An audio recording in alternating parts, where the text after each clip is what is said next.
Olá, boa tarde, quase boa noite. Meu nome é Janine Sattler, eu sou coordenadora do grupo Germina, que é o hospedeiro do projeto Uma Filósofa por Mês. Todas nós aqui, as convidadas, somos integrantes do... Olá, boa tarde, quase boa noite. Meu nome é Janine. Todas nós somos integrantes do grupo Germina e do projeto Uma Filósofa por Mês. Eu logo passo a apresentá-las em seguida. Mas eu gostaria de, antes de mais nada, falar um pouquinho do projeto, dos nossos objetivos e dos nossos motivos, né? Bom, nós tínhamos previsto uma série de atividades para 2020 na universidade, somos todas da Universidade Federal de Santa Catarina, mas a pandemia nos deixou um pouco à deriva, e aí a gente teve que passar toda a nossa coleta de material, pesquisa e a coleta também dos próprios nomes das filósofas para atividades virtuais, né? Estamos dando conta com o que temos ao nosso alcance, né? E começamos com algumas das filósofas que nós tínhamos um pouco mais conhecimento e algum material um pouco já mais disponível também. E a nossa intenção, com o passar do tempo, é realmente tratar de outras filósofas que estejam mais à margem do que essas que são conhecidas, razoavelmente conhecidas, se não do universo filosófico, pelo menos de teorias feministas ou dos movimentos feministas, e algumas delas mais do que outras, como as pitagóricas, foram o nosso primeiro desafio, e com elas realmente tivemos um desafio, já que, a princípio, parecia que não tínhamos muita coisa com o que trabalhar a seu respeito, e depois nos deparamos com uma imensidão de coisas, depois se alguém quiser comentar um pouco sobre isso também. Hipátia de Alexandria foi a nossa temática do mês de abril, e a Hildegarda, que é temática da live de hoje, é a filósofa do mês de maio. Cristina de Pizan está sendo começada a trabalhar agora, em junho, né? Ela é a filósofa do mês de junho. Bom, nenhuma de nós aqui, na verdade, é especialista em nenhuma delas, tá? O nosso projeto é um projeto de recuperação de mulheres, um projeto de recuperação de nomes e de filósofos, para ou bem complementar o cânone, ou bem contrapor com o cânone filosófico, e para nós todas elas são uma grande novidade, né? E um mundo cheio de descobertas. Então, é um pouco dessas descobertas que a gente vai falar hoje a respeito de Hildegarda de Bingen. Digo isso também porque é um pouco sobre essa novidade que a gente quer conversar e quer dispor e disponibilizar para vocês o material que a gente tem meio que escavado a respeito da Hildegarda, coisas interessantes que a gente tem descoberto sobre ela e sobre as outras também, né? Em vários dos seus sentidos, seja na música, seja, depois a gente vai falar um pouco sobre vida e obra, né? E eu digo também que não somos especialistas justamente porque não vai ser nenhum debate aqui aprofundado sobre um tema específico de Hildegarda, né? Então, é mais para a gente conhecê-la, para vocês conhecê-la e conhecer um pouco do que a gente tem feito como trabalho também, né? Dito isso, nós temos aqui a Ilse Zirbel como convidada, que é pós-doutoranda da UFSC, né? A Ingrid Morer e a Camila Kurkamp, que são doutorandas do programa de pós-graduação em filosofia aqui na UFSC, e eu vou deixar agora finalmente a palavra com elas, e depois a gente pode voltar a conversar entre nós aqui e atender perguntas, que eu já estou vendo os boa tardes que estão chegando aqui para nós, então se tiver perguntas, fiquem à vontade, vou estar olhando por aqui. Passo a palavra para a Ingrid, em primeiro lugar. Boa tarde a todos, todas, todes.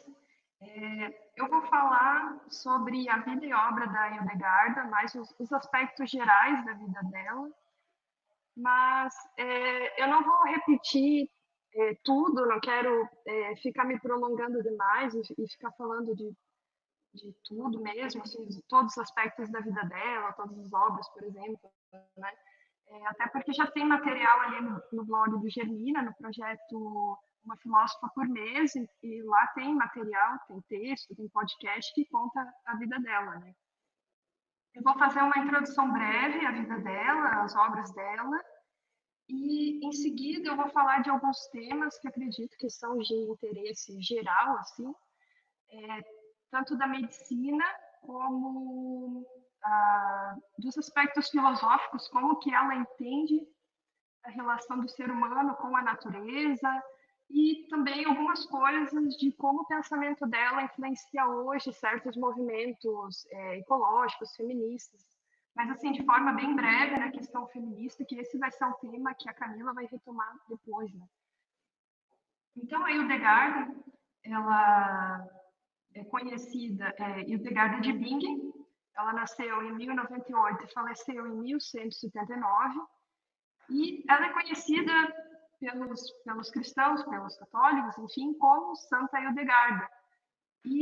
Só que a canonização dela é bastante recente, de 2012. Nessa ocasião também, por ordem do Papa Bento XVI, ela se tornou a quarta doutora da Igreja, né?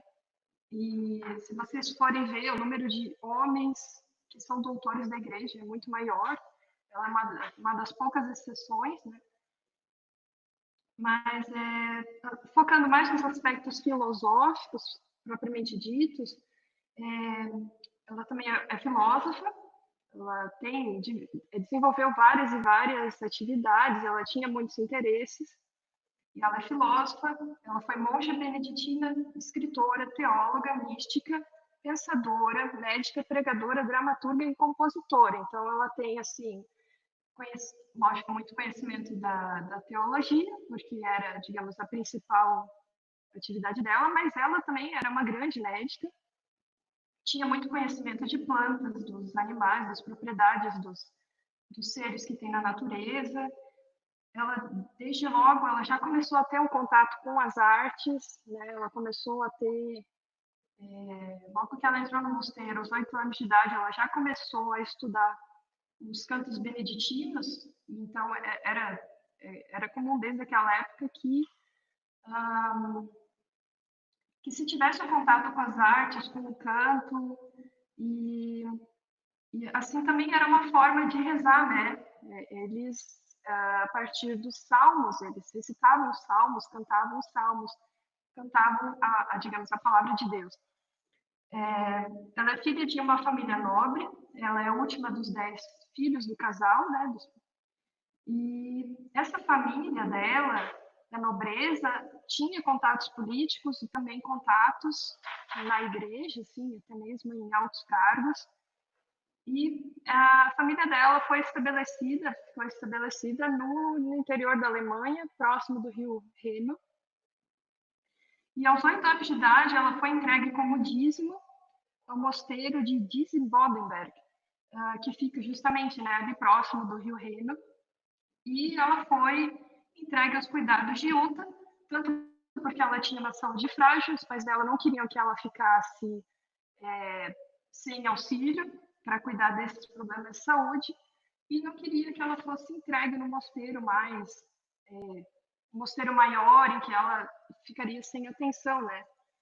Então ela foi entregue aos cuidados da Yuta, e a Yuta, a família da Yuta, a família da Hildegarda eram amigas, elas já tinham esse contato, e meio que elas conversaram entre si, né, as famílias, né, é isso que se sugere na literatura, que a gente teve acesso, de que elas teriam conversado e decidido, né, vamos entregar a Hildegarda aos cuidados da Yuta.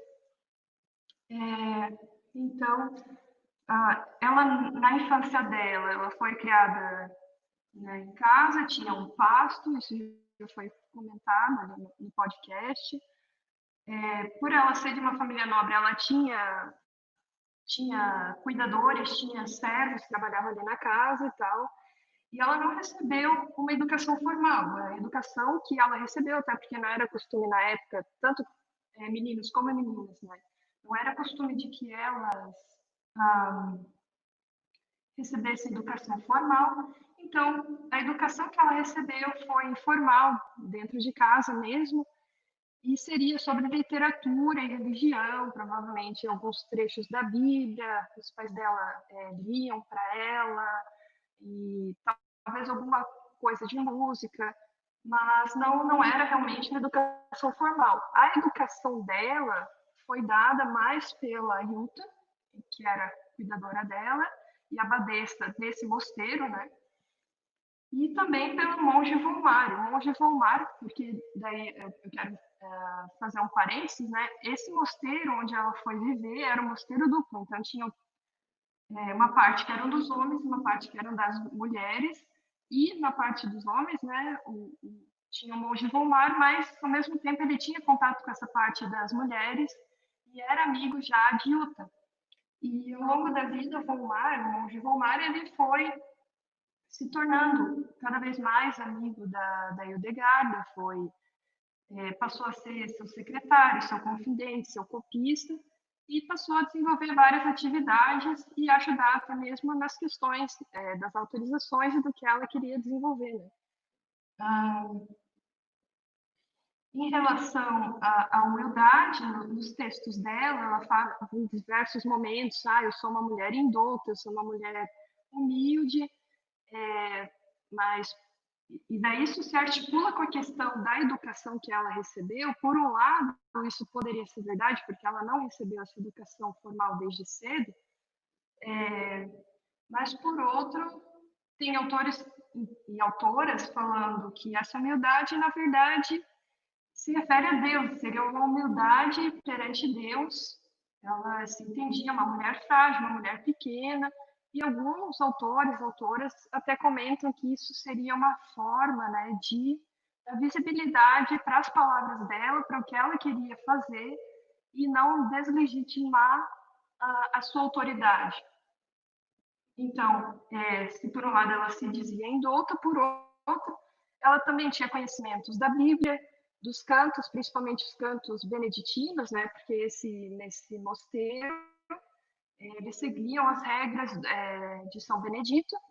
Então, eram esses cantos beneditinos. Ela tinha conhecimento da filosofia neoplatônica, das ciências naturais, do corpo humano, em especial do corpo humano feminino, que é uma questão que vai ser retomada mais à frente, também de farmacologia e de astrologia. Então, ela realmente tinha muitos conhecimentos, ela foi uma mulher que estudou a vida inteira, e ela, posteriormente, na vida adulta dela, ela passou a escrever ela passou a escrever sobre os conhecimentos dela, escreveu diversos livros, alguns com abordagem mais teológica e alguns com uma abordagem dita mais científica, mais objetiva e tal. E ela se tornou monge aos 15 anos, ela foi confiada aos cuidados do mosteiro aos 8, mas se tornou monge aos 15 anos, através de uma cerimônia solene em que tinha a presença do bispo. Né? Esse era um dos requisitos para que realmente isso se concretizasse, né? Então ela passou a viver nesse regime ascético, e daí eu acho que tem várias questões relacionadas a isso, se esse regime ascético seria realmente seguido, se, por exemplo, ela teria que realmente ficar na sua cela até a morte, e daí tem uma comparação que pode ser feita desse processo da monja entrar para a sua cela com o enterro, né?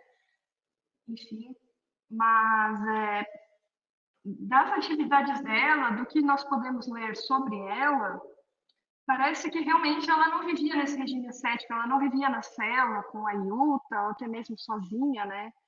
E sim, o que parece que essas regras foram sendo relaxadas cada vez mais, elas foram sendo transformadas, né? Foram sendo mudadas. Mas o que se seguia nessa época era a regra do Opus Dei, que eram várias, Opus Dei significa obra de Deus, estabelecia que um dia dividido em horas, as horas variando conforme a luz solar, não era tão certo, até porque naquela época não existia um relógio, né, como se existe hoje, mas era tudo marcado por horas, e em determinada hora tinha que rezar, depois tinha que trabalhar, tinha que meditar, e assim desenvolver todas as suas atividades.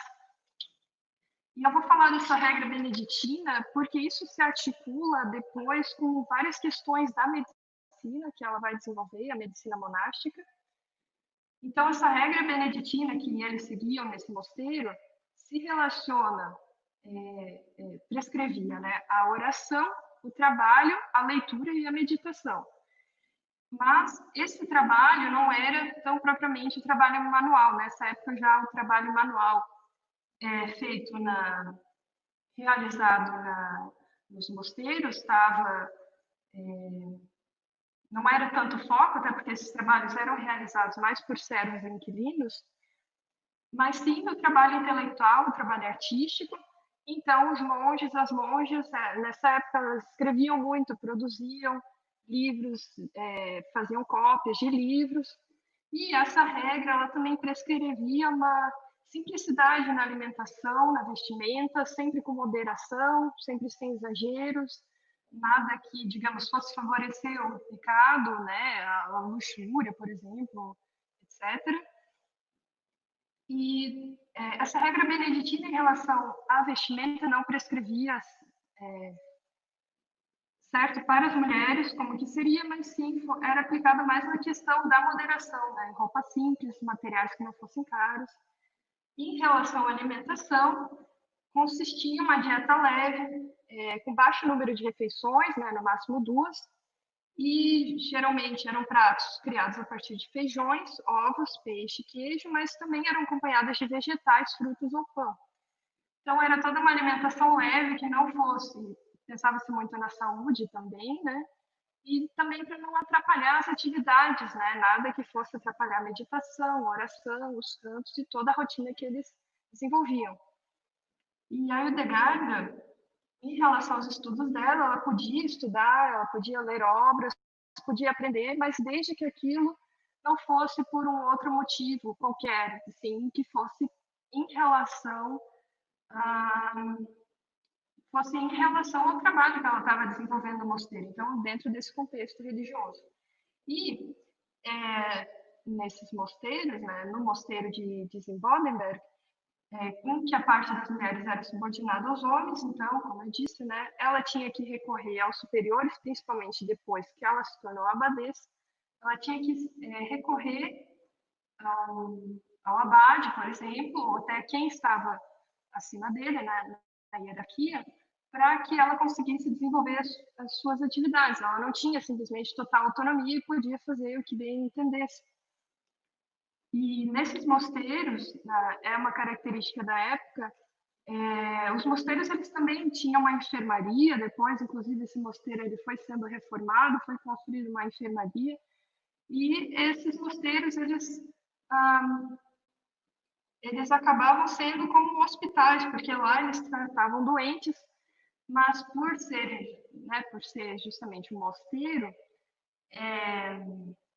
ele não tratava só de uma forma física, das causas físicas do corpo, mas sim estava pensando nas causas espirituais, e daí né, fala-se que até mesmo realizavam exorcismos em casos extremos, e todo esse tratamento envolvia tanto plantas quanto partes de animais ou qualquer coisa que fosse auxiliar no tratamento, mas principalmente com rezes e cantos e tudo mais, né?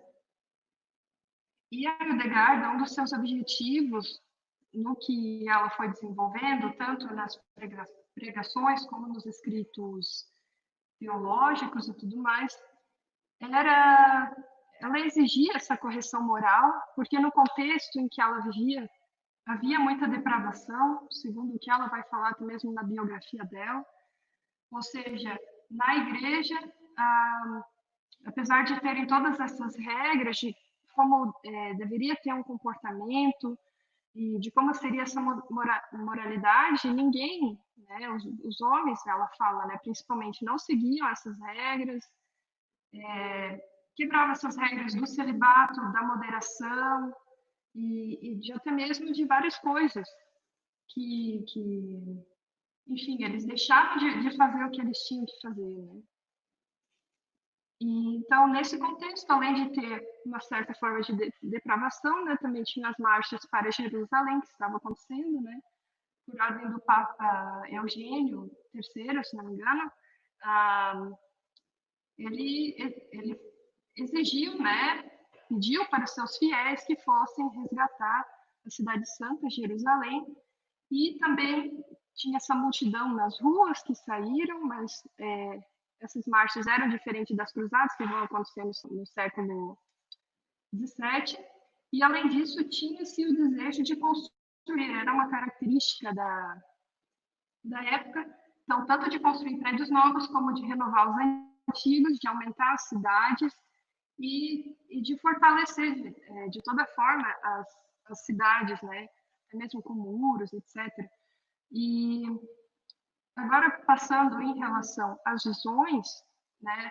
Fala-se que desde os 3 anos de idade ela tinha essas visões, e daí essa é uma interpretação mais teológica, mais religiosa, mas por outro lado, estudiosos falam que, na verdade, ela teria um problema de saúde, ela teria alguma forma de enxaqueca em que ela tinha né, enxaqueca, tinha as dores de cabeça, e daí ela enxergava essa luz forte.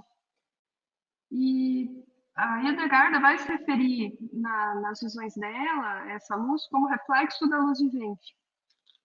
E ela fala que, de forma geral, as pessoas não entendiam e ela deixou de falar tanto disso, né?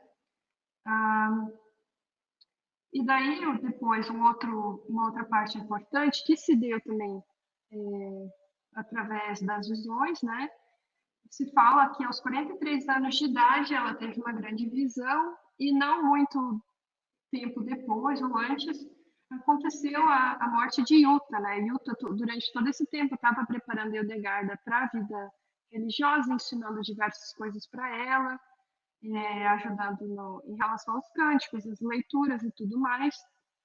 Então, com a morte da Yuta, ela se tornou abadesa e aos 43 anos de idade ela teve essa grande visão em que ela diz que ela recebeu o encargo de Deus para pregar e escrever. E daí que ela vai, depois de receber autorização e tudo mais, e essa autorização vai chegar até mesmo ao Papa, depois o Papa autorizou e dela passou a escrever, com ajuda, parece, tanto de Richardes quanto do monge Volmar. O Richardes era uma outra monja que também estava lá e que ficava aos encargos da Hildegarda, né?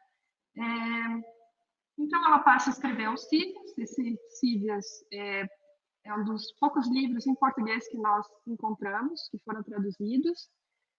E o Cívias, se for traduzir o nome do latim, significa conhece os caminhos do Senhor.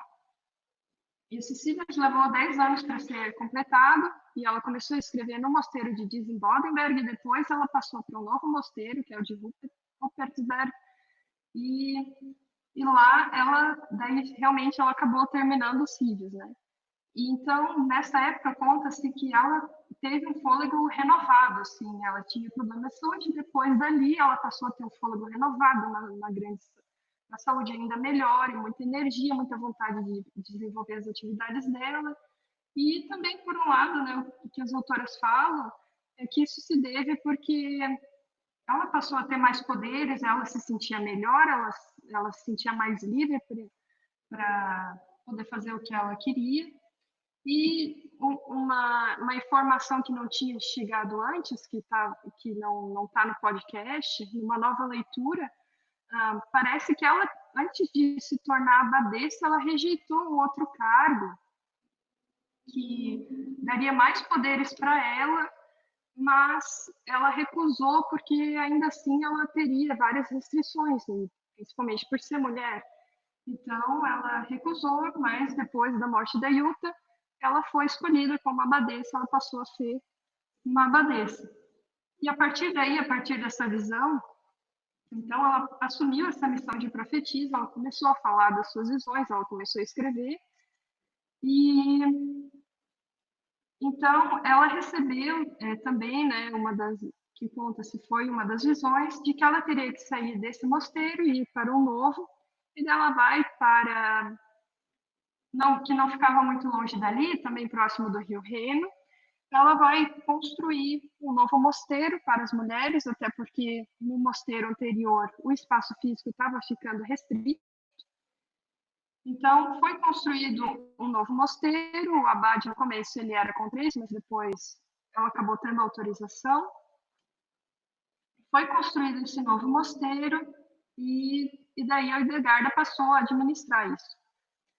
E o que ela fala em relação às visões era que elas não eram distorcidas, ela não estava sonhando, né? Muitas vezes se conta que recebe visões através de sonhos, né?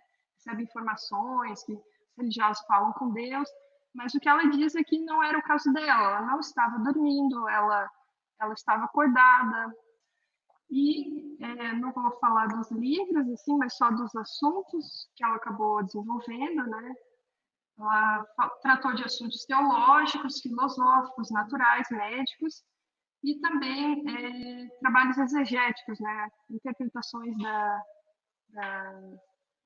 da Bíblia e das palavras, né? E mais ao final da vida ela vai sair em peregrinação, tanto na França quanto na Alemanha, para pregar. Eu vou falar só brevemente sobre as outras questões agora, porque não era meu intuito ficar falando, repetindo todas as questões da Hildegard, mas eu quero chamar a atenção que há toda uma tradição repleta de binarismos, isso é uma coisa que nós encontramos muito fácil nas literaturas feministas, né? Uma crítica de que há uma dicotomia entre natureza, cultura, mente, corpo, e homem, natureza, até mesmo homem e mulher, ser humano e universo. E isso não vai estar no pensamento da Hildegard, né? A Hildegard ela vai na contramão de estudo, ela vai até mesmo questionar a submissão das mulheres aos homens e que está presente, né, desde os textos antigos religiosos. E hoje se fala que o pensamento dela é inspiração tanto de movimentos feministas como ecológicos, pacifistas e naturistas modernos. Isso realmente foi uma surpresa, né? A gente sempre fica pensando quando lê uma autora de uma outra época bastante diferente da nossa, com circunstâncias bastante diferentes das nossas, quais seriam assim, para que seria usado o pensamento dela, os escritos dela? Então, a Hildegard, ela foi inspiração, diz, né, ela é inspiração desses movimentos, e a retomada para os estudos da Hildegard, escreve uma autora que nós tivemos acesso, ela diz que a Hildegard foi se tornando conhecida nos últimos anos, principalmente com a segunda onda do feminismo, em que teve um interesse muito grande em se estudar mulheres, estudar filósofos. Então, ela diz, né, ela argumenta que sem a segunda onda do feminismo é possível que os escritos de Hildegard não teriam chegado até hoje. E o que se diz é que hoje, por exemplo, em relação à dramaturgia, né, em relação ao teatro, as apresentações que ela desenvolvia, inclusive nas universidades, hoje, eles têm esse interesse renovado na Hildegard e parece que tem ensinado, né, tem reproduzido as obras de teatro da Hildegard, que é bastante interessante. Então, ela é inspiração desses movimentos, né? Mas por que ela é inspiração desses movimentos?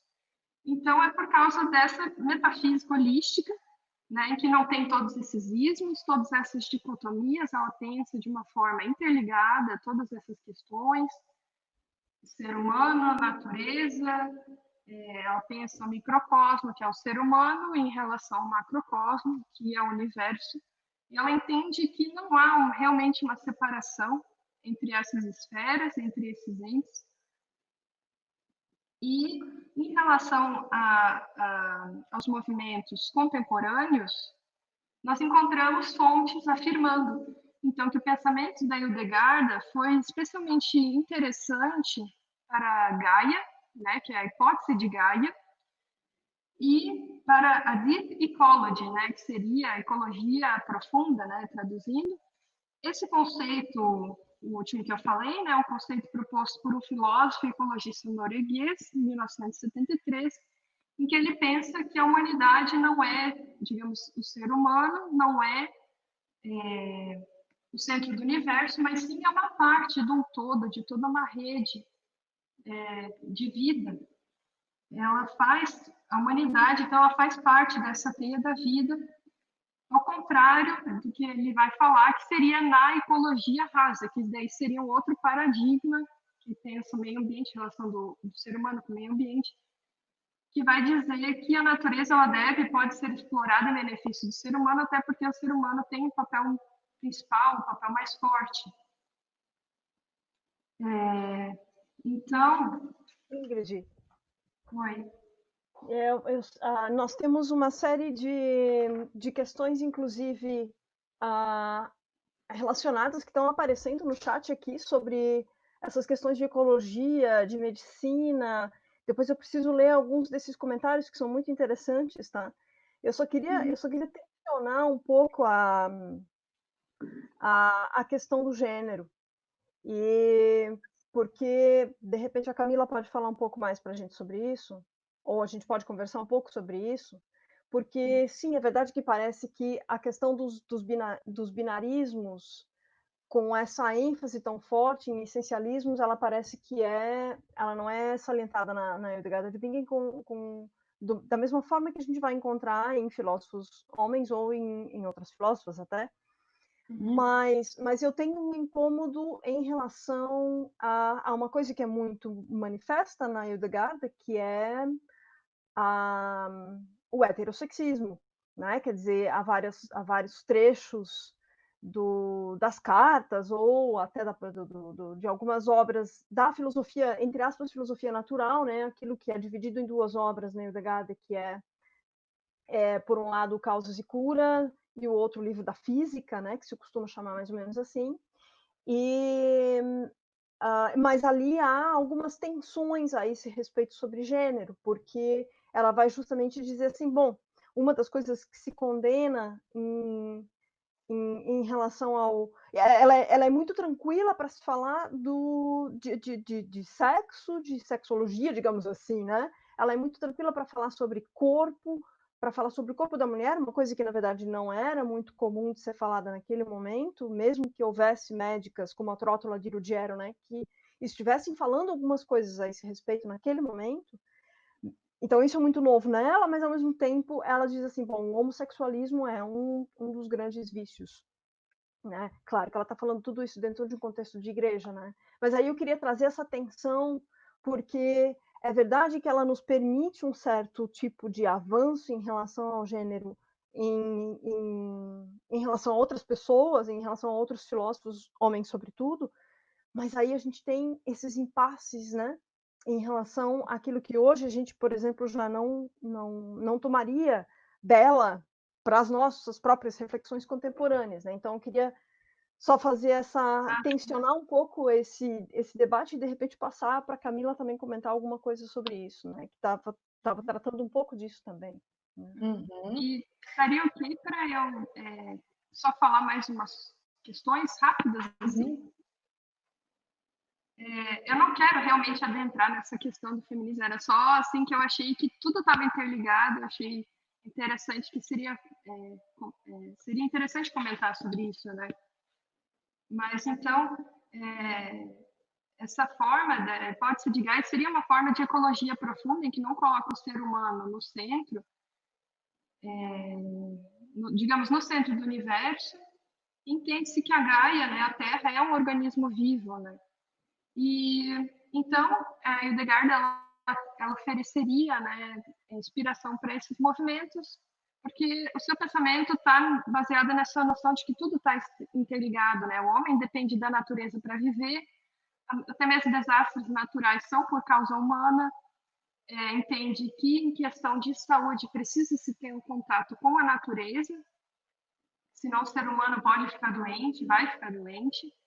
E o ser humano, apesar disso, ele pode encontrar formas de cura, de tratamento na natureza. E, assim, por um lado, eu penso que a Hildegard, ela é bastante... Tem um pensamento interessante, mas realmente, como a Janine disse, tem muitas limitações. Ela, por exemplo, só pensava no contexto da nobreza, ela não estava pensando em outras classes, ela nem mesmo falava de raça, ela tinha uma visão heteronormativa, ela é bastante complicado, assim, não é como se ela fosse capaz de tudo, né? E eu também não acho assim que tudo é excusável, que simplesmente nós podemos dizer, ah, não, então isso tá tudo bem, né? Não é o objetivo aqui dizer que tá tudo bem. Mas em relação ao pensamento dela, então ela pensa que está tudo interligado e o que deve ser retirado da natureza é somente o necessário para esses tratamentos. E ela vai pensar tudo só a partir do número 4. E daí eu fui ver que o número 4 ele realmente está imbricado em simbolismo, ele, no contexto religioso, é tudo 4, digamos, né? Então, no pensamento dela, são 4 elementos que existem na natureza: o fogo, a ar, a terra e a água. Temos 4 temperamentos do ser humano, tem as 4 estações do ano, tem 4 elementos no corpo e também tem 4 partes do dia. E como a Janine disse, né, ela estudava também ginecologia, ela tinha conhecimento do corpo feminino, ela falava até mesmo de questões sexuais. E ela oferecia um tratamento com plantas medicinais, vai ter livros, né? Por exemplo, Física trata das plantas. As plantas, ela vai falar de temperos, de chás, de flores, legumes e verduras que, que vão servir para tratamento, né? E ela, inclusive, oferecia tratamentos para a pele, né? Ela pensava que a pele era uma membrana e que a partir dali havia comunicação com o espaço físico, né? Então ela pensa tratamento de uma forma holística, em que pensa a partir das plantas, das árvores, pedras e tudo mais. Então esses seriam assim, os meus últimos comentários. Eu acho que eu acabei me prolongando, mas... A minha fala, eu acho que também responde à pergunta da Priscila Dunker sobre como estudar mulheres em áreas em que a predominância é masculina, tal qual é o caso da filosofia. Eu preparei uma fala para essa live, falando sobre o apagamento das mulheres na história da filosofia, uma fala um pouco inflamada. Eu não consigo falar sem adicionar um tom um pouco dramático, ainda mais sobre esse governo, sobre as crises que a gente está passando. Então, eu vou falar um pouquinho sobre esse apagamento das mulheres na história da filosofia, das pensadoras, das filósofas, e depois vou falar um pouco sobre interpretações que são consideradas interessantes para o pensamento feminista, que são encontradas na obra da Hildegarda, principalmente com base na obra da Mary Ellen White, A History of Women Philosophers, que tem um capítulo sobre a Hildegarda, e vou trazer algumas questões também para a gente discutir, questões de feminismo e de resgate das filósofas para a história da filosofia. Então, vou começar aqui falando que sobre o apagamento das filósofas na história da filosofia, que é muito fácil a gente perceber, né, empiricamente, para quem não faz parte do campo da filosofia, como as mulheres foram excluídas da história da filosofia. Basta lembrar que a maioria das pessoas estudou na escola alguma coisa sobre Platão, Aristóteles, Kant, Hobbes, Rousseau, mas não escutaram quase nada sobre as filósofas e as suas obras. E até hoje não é incomum, como o nosso colega Maurício, do nosso grupo de estudos, ele comentou outro dia, como é comum a gente escutar na boca dos estudantes, mas eu não sabia que existiam mulheres filósofas. Quando eu fazia estágio também na escola, eu escutei isso, né? No meu estágio de filosofia. Ou se a gente pega os livros de filosofia, em dicionários tradicionais de filosofia, a gente não vai ter quase nenhuma menção sobre as filósofas. Se a gente pega a coleção Os Pensadores, não existe versão para as filósofas. Eu mesmo posso falar na minha experiência enquanto estudante de filosofia, na minha graduação, em 4 anos, eu estudei apenas uma filósofa, e foi Hannah Arendt. E eu me apeguei a Hannah Arendt. Fiz um TCC nela, entrei num doutorado com Hannah Arendt. E as demais filósofas eu tive que estudar sozinha, por fora, me juntando com colegas interessadas, entrei no centro acadêmico para organizar eventos sobre mulheres filósofas, para pressionar professores e professoras para estudar as filósofas na universidade. E sempre foi difícil para mim, eu lembro da minha graduação, não encontrar livros sobre as filósofas, de chegar numa biblioteca e não ver um livro sobre uma filósofa. Isso era muito difícil para mim, ter que caçar esses livros quando eu ia para congressos, na internet, na deep web, em inglês, em francês, em alemão. Então, eu falo isso para mostrar como ainda é precário estudar uma filósofa no Brasil, né? E como isso afeta a vida das estudantes e das professoras na academia. E aí eu lembro da pesquisa da professora Carolina Araújo, da UFRJ, que sai até na Rede Brasileira de Mulheres Filósofas, no site, que é a coluna Quantas Filósofas? Lá tem que, em 2017, 33% apenas de discentes são mulheres nos cursos de filosofia no Brasil. E esses números vivem oscilando, né? Quando você fala, então, da pós-graduação, esses números vão caindo. Quando você fala da ocupação docente das mulheres, esses números caem também. Então, o que eu quero dizer é que essas questões elas não estão isoladas, elas não são meras coincidências, elas estão interconectadas. São mulheres que estão à margem da filosofia e são filósofas que estão à margem da história. Eu estava vendo uma aula com o professor Yara Frateschi ontem sobre a Nancy Fraser, onde ela falava dos conceitos de injustiças materiais e simbólicas que ocorrem com as mulheres na nossa sociedade. Então, eu penso que, sim, isso tudo está conectado, sim, isso tudo é causa. As mulheres não entram nos cursos de filosofia, nós não estudamos as filósofas por causa dessas injustiças materiais e simbólicas que nos prejudicam. E eu penso o seguinte, que se não existe uma história da filosofia que fale sobre as mulheres, sobre as filósofas, nós estamos sendo ensinadas que filosofar não é atividade de mulher. Se existem vários filósofos que escreveram que as mulheres são seres inferiores biologicamente ou politicamente, nós estamos sendo ensinadas que filosofar não é uma atividade para as mulheres. Se os filósofos não debatem assuntos que servem para as mulheres compreender o mundo de forma crítica e emancipadora, então nós estamos sendo ensinados que filosofar não é uma atividade para as mulheres, ou que o filosofar das mulheres não tem importância. Eu penso que existe um currículo oculto, misógino no campo da filosofia, né? São coisas ensinadas de forma não explícita, e muitas explícitas também, quando a gente faz a crítica ao cânone. Então, são muitas as dificuldades, como eu disse, de ensino, de pesquisa, para compartilhar os escritos, para ter as nossas ideias reconhecidas, para encontrar livros, para debater, para pensar criticamente as questões que afetam a vida das mulheres. E por isso que é bom a gente estudar em grupo, por isso que eu tenho criado uma segurança muito grande para falar sobre esses temas no grupo de estudos do Germina e com as minhas colegas aqui presentes na live. E aconselho as mulheres também a se juntarem em grupos para estudar, porque sozinhas a gente tem muita insegurança, né, para fazer essas leituras e para enfrentar as comunidades, o meio, né, da comunidade filosófica, trazer essas ideias para a comunidade filosófica. Então, pensando, né, nesse apagamento histórico, pesquisadoras, professoras, estudantes, começaram a criar um projeto de revisão feminista da história da filosofia. E eu penso que esse projeto comporta, primeiro, tanto uma crítica ao cânone europeu, norte-americano, branco, hétero, elitista, cis, que seria um cânone negativo, comporta tanto releituras feministas desse cânone, quando as filósofas pegam conceitos de filósofos homens, né, e falam assim, olha, esse conceito X é interessante para o pensamento feminista, né?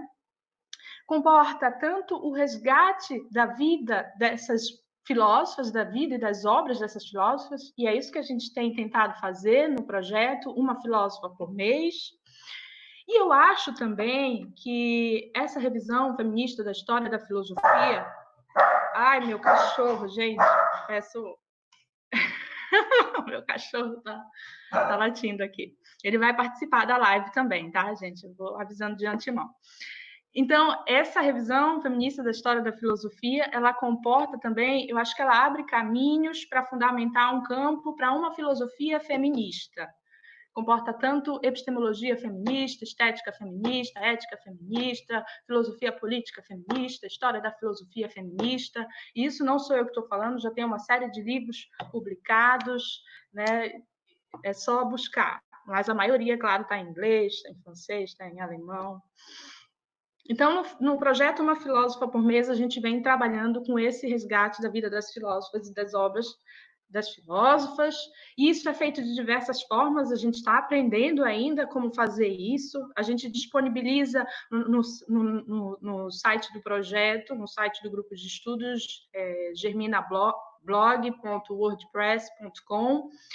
A gente disponibiliza referências teóricas, faz traduções, indica pinturas, imagens, filmes, faz podcast, produz textos sobre o conteúdo filosófico que essas mulheres produziram. Os cachorros estão participando junto e eu vou continuar falando. A gente tenta se comunicar com outras pesquisadoras e artistas. Então, a gente vai tentando criar esse espaço de discussão, de compartilhamento de ideias sobre as filósofas. E, como a professora Janine falou, muitas vezes a gente sai da nossa zona de conforto para fazer essa pesquisa, e eu acho, respondendo aqui por mim, porque a gente entende que é uma necessidade política fazer isso, que é demonstrar que filosofar é uma atividade exercida por mulheres, que existiram filósofas, né? Que é lutar para ter um espaço para as mulheres, um espaço garantido das mulheres no campo da filosofia. E aí, essa luta, o que eu acho mais peculiar, como vem crescendo esse projeto com a Rede Brasileira de Mulheres Filósofas. Se você olhar agora no Instagram, tem vários Instagrams agora sobre filósofas, vários projetos que estão expostos no site da rede, acontecendo em várias universidades do Brasil sobre as filósofas, e a gente vem fazendo esse resgate sob um governo machista, racista, homofóbico, miliciano, elitista, entreguista, colonizador. Eu acho importante a gente entender em que momento a gente está, em quão precário e quão árduo é essa atividade de resgate das filósofas que a gente está fazendo, né? Mas por isso mesmo que é importante uma filosofia mais democrática, mais crítica, mais justa e com as filósofas presentes. E eu penso que a Hildegarda contribui sim para essa mudança, resgatar, trazer a Hildegarda para a história da filosofia. É importante porque ela foi uma mulher muito atenta ao seu tempo histórico. Ela criticou o clero indolente da sua época, a negligência dos escritos, a corrupção da igreja, né? Então, ela estava atenta ao seu contexto histórico-político, ela tinha relações políticas muito importantes, e ela disse muitas coisas sobre as mulheres, coisas corajosas, que poderiam até ser consideradas heresias na época dela, né? É muito assustador também pensar como uma filósofa do porte de Hildegarda, que tem tantas obras, que produziu música, que produziu peça, sabe, foi apagada, assim, né, da história da filosofia. Aí eu comento... Depois eu gostaria de comentar sobre o processo de apagamento da Hildegarda em específico, tá? Eu gostaria de voltar nesse ponto, Camila, tá? Me ajuda aqui. Tu não quer falar agora? Então, porque assim, a princípio, sim, vou falar agora. A princípio, a Hildegarda de Bingen não teve uma série de obras um pouco perdidas, já que a gente está falando aqui, né, do século XII, em alguns mosteiros, né, os manuscritos que demoraram para ser confirmados na sua autoria, né, e a gente tem um pouco esse problema de aqui estar fazendo uma espécie de arqueologia filosófica, né, não nós especificamente, embora a gente também se sinta um pouco assim, mas outros historiadores da filosofia e estudiosos especificamente de Hildegarda de Bingen. E eu estava lendo recentemente um texto de uma francesa, que é a Laurence Molinier, e especificamente sobre as obras da filosofia natural, né? O Física e o Causas e Curas.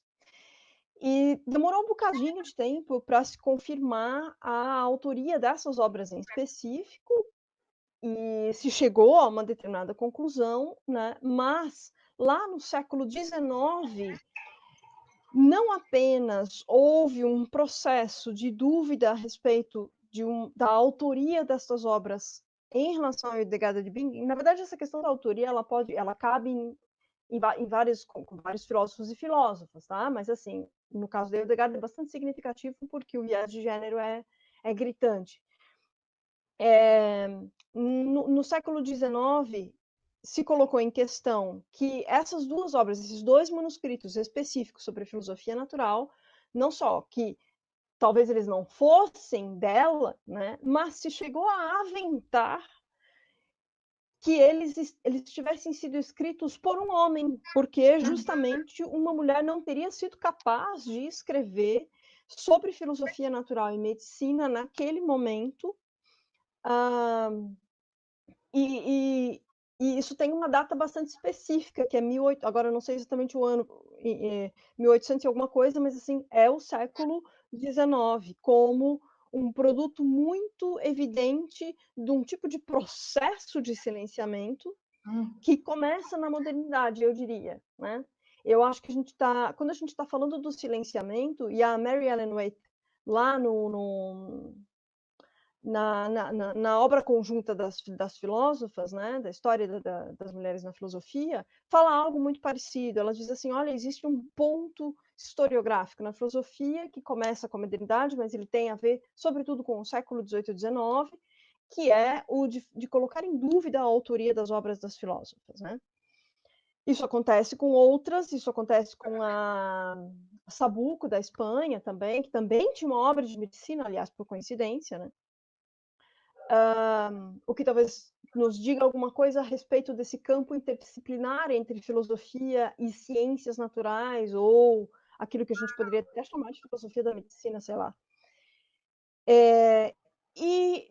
Mas a coisa se estendeu do século XIX para o século XX de tal forma que, em 1926, um estudioso chegou ao ponto de dizer que essas obras teriam sido forjadas por monges que queriam, vejam só, que o tamanho do problema, né, que teriam feito uma espécie de obras de negro para se passar por ela e aproveitar da fama.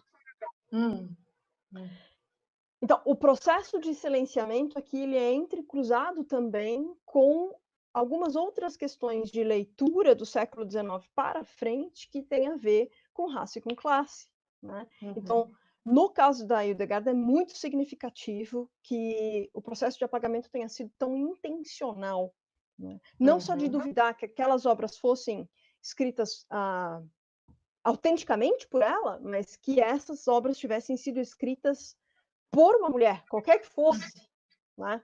Qualquer que fosse.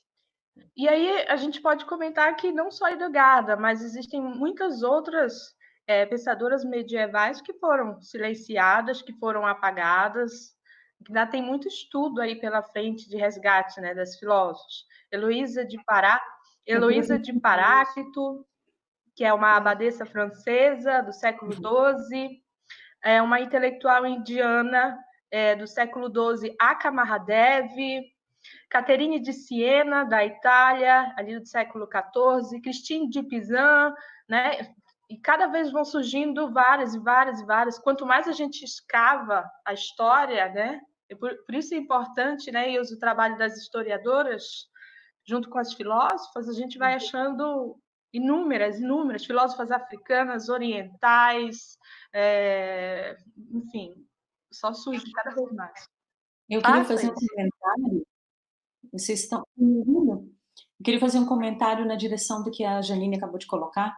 Eu recentemente estava trabalhando com o que a gente chama de querelle des femmes, que é uma discussão que é apontada a partir do século XV, mais ou menos, até o século XIX. O interessante no meio dessa discussão, ela é uma discussão justamente, uma espécie de discussão pública, briga para definir a mulher. E talvez nós tenhamos chegado no século XIX com esse... Quer dizer, a gente vê isso na história, entrando em cena, e sempre uma discussão constante, e ela, quando nós chegamos no processo de apagamento, o processo de apagamento foi simultâneo e constante com um processo de significação das mulheres como seres inferiores e menos pensantes ou menos racionais.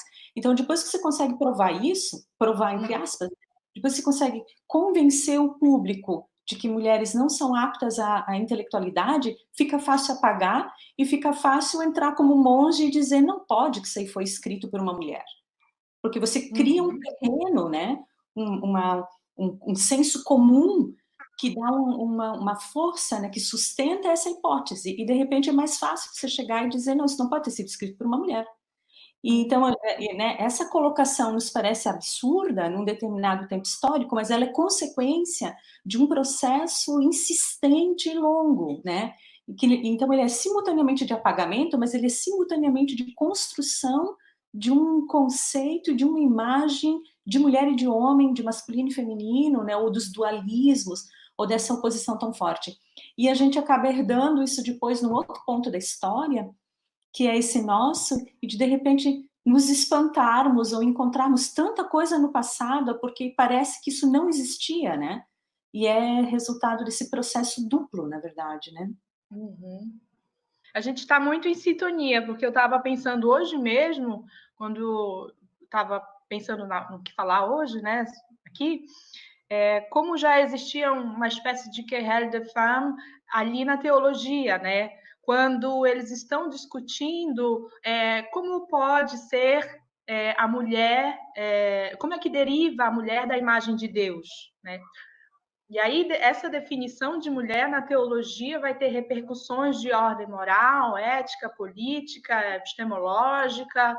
Isso tem impacto para toda a teoria, né? Essa própria definição de mulher. Aí eu vou entrar de novo, Camila. Por causa do território da teologia, né? No meio da querelle, os grupos os maiores detratores das mulheres são teólogos homens, né? A contribuição da teologia, de um tipo de teologia masculina para o debate de diminuição e destruição da imagem das mulheres é muito forte, é muito incrível, assim, de ver. E aí, eu queria comentar isso por conta do nosso papel hoje de resgatar material produzido por mulheres que precisam ser teólogas. Então, quando a gente encontra esse material, elas estão utilizando uma linguagem teológica e, por causa dessa linguagem, a filosofia hoje as põe para fora e diz, não, isso é teologia, isso daí não é filosofia. Só que no debate do tempo delas, era essa linguagem, era esse o lugar que elas estavam precisando discutir e disputar.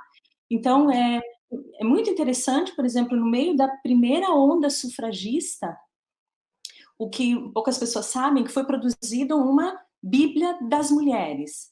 Essa Bíblia das Mulheres foi escrita no século XIX como uma reação dentro do movimento sufragista aos homens que apareciam com a Bíblia na mão.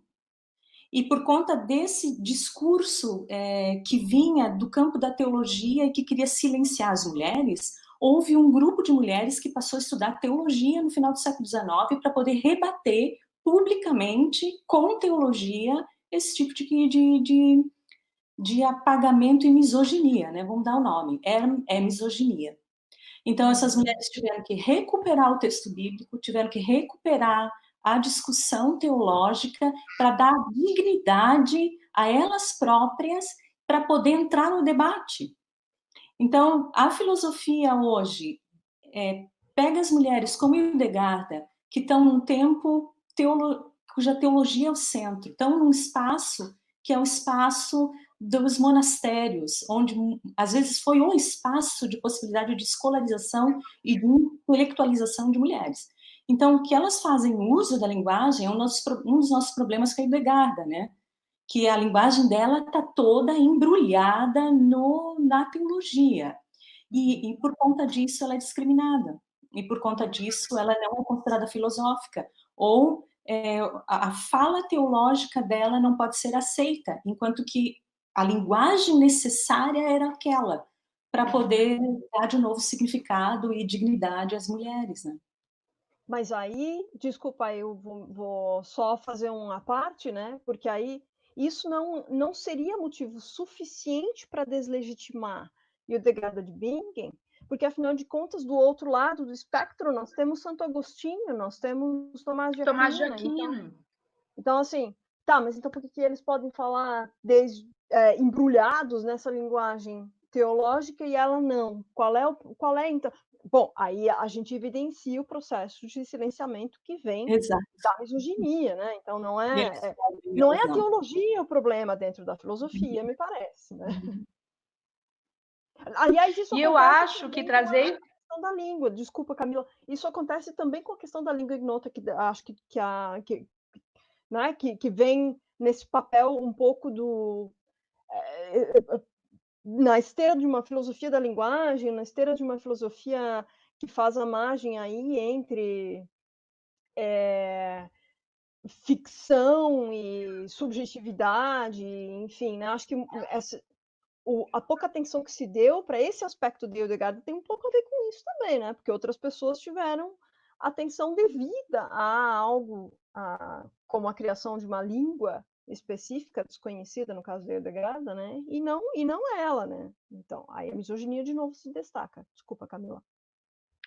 Não, eu não sei se a Ilse quer continuar a falar da linguagem. Eu só ia falar que eu acho interessante, a Ilse pontuou a questão da teologia feminista. Eu queria comentar mais sobre isso depois também, que eu acho muito importante. Eu acho muito interessante a gente pensar a relação de religiões e o pensamento feminista. Eu acho que isso abre porta para a gente pensar aspectos da filosofia africana, da filosofia oriental, de filosofias indígenas, questões de espiritualidade que às vezes ficam à margem, né, do campo da filosofia.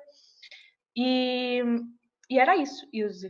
Quer continuar falando sobre a língua? Pode ser. Língua ignota? Tá bom. Aí depois eu volto falando de aspectos feministas da Hildegard.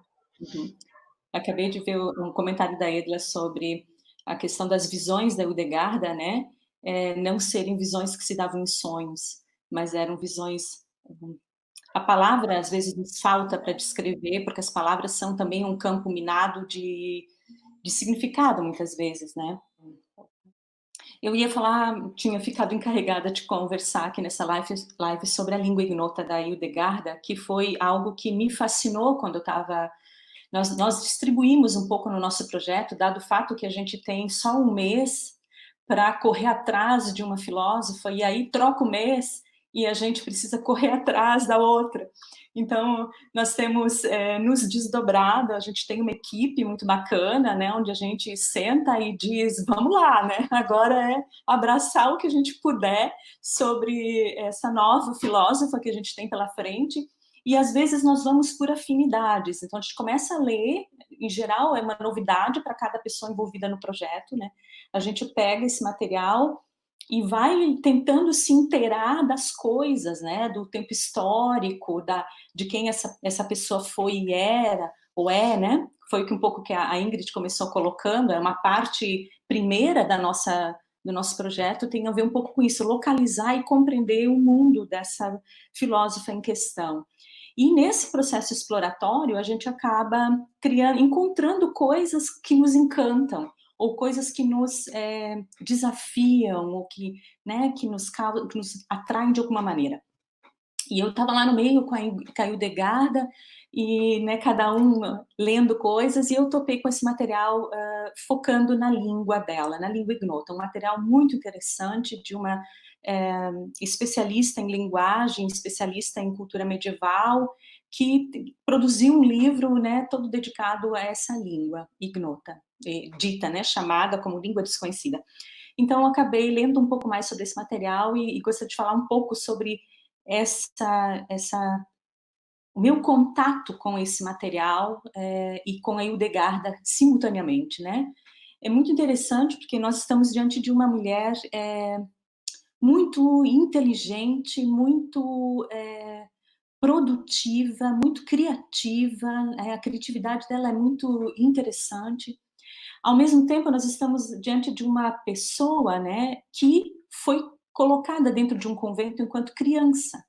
Então, ela tem a infância dela, o início da juventude dela, a fase adulta dela, cercada e mergulhada dentro de um monastério, dentro de uma vida monástica, em contato com a teologia, em contato com os sons. Para mim, me marcou, ficou muito forte para mim, no meu imaginário, que a Hildegarda teve uma experiência muito profunda com sons. Por isso que ela foi musicista, não é à toa que ela produz obras musicais, e ela produz uma língua. Então, essa coisa do som, da linguagem e da música, me marcou em especial no material da Hildegarda. Então, vou contar algumas coisinhas sobre isso, né? Sobre essa produção dela de sons para alguém que, na verdade, tem uma experiência que traduz o mundo pela experiência religiosa. Ela traduz, a criatividade, a inteligência dela passa por uma linguagem teológica, se traduz por meio dessa linguagem teológica, ao mesmo tempo que é uma linguagem conectada com o mundo.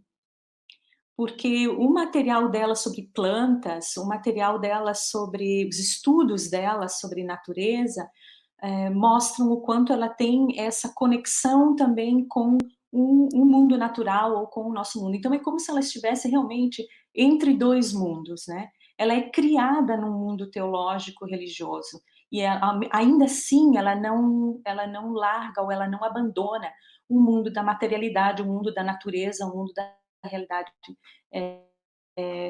física, né? Então, ela é simultaneamente uma teóloga e uma filósofa. Ela pensa, ela cria, ela reflete, né? Nós discutimos muito no nosso grupo questões políticas também presentes na obra dela, né? E era assim, era uma estratégia? Não era uma estratégia? Que tipo de estratégia?